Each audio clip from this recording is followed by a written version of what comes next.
والله العظيم اخوتي المغاربه ملي كتناقشوا مع بعض الجزائريين ما كنبغيش نعمم في هذا الموضوع الزليج، الا كتوصلوا للغباء ديالهم وكتنزلوا للغباء ديالهم.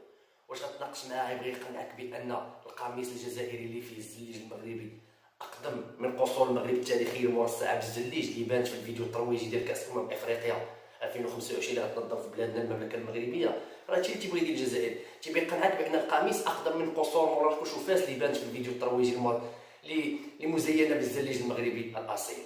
سبحان الله العظيم هادشي باش بغا يقنعك. واصلا بغينا ندخلوا معاهم في هذا النقاش غادي ناخذوا شهادات من ولاد بلادهم اللي ما تيقبلوش بانهم يرجعوا اغبياء وما تيقبلوش بانهم يسرقوا تاريخ الغير، امثال هذا الشخص هذا. تفرجوا معايا.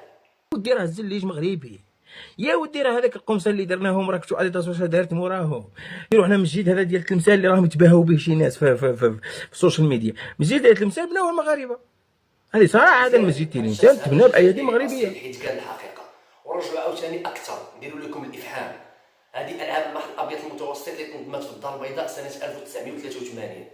شوفوا الجماهير المغربيه هازه تيفو فيه الزليج المغربي اللي كتدعيوا الان بانكم نتوما اللي درتوه في القميص الاولين انه زليج جزائري وداك الخزعبلات ديالكم. ها هي سنه 1983 كنتو كتعرفوا شي زليج ديك الساعه؟ ما كنتوش كتعرفوا. ها هو تفرجوا في الفيديو،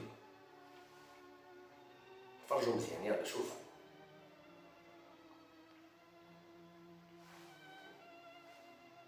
ونزيدك اكثر، مونديال الانديه او كاس العالم للانديه اللي تنظم في المغرب سنه 2013 ها هو اللوغو ديالو الرسمي حتى هو فيه الزليج المغربي سنه 2013. قبل ما تخرجوا هذا القميص ديالكم اصلا نقلتوه منا، اصلا القميص نتوما نقلتوه منا ساقينو لينا. وكيف عادتكم ديما كتسرقوا كل ما هو مغربي دوز 5 سنوات او 6 سنوات تدعونا باننا سرقناه منكم وانتم هما اصحاب التاريخ وداك تخرج العينين كما كنسميوه في بلادنا.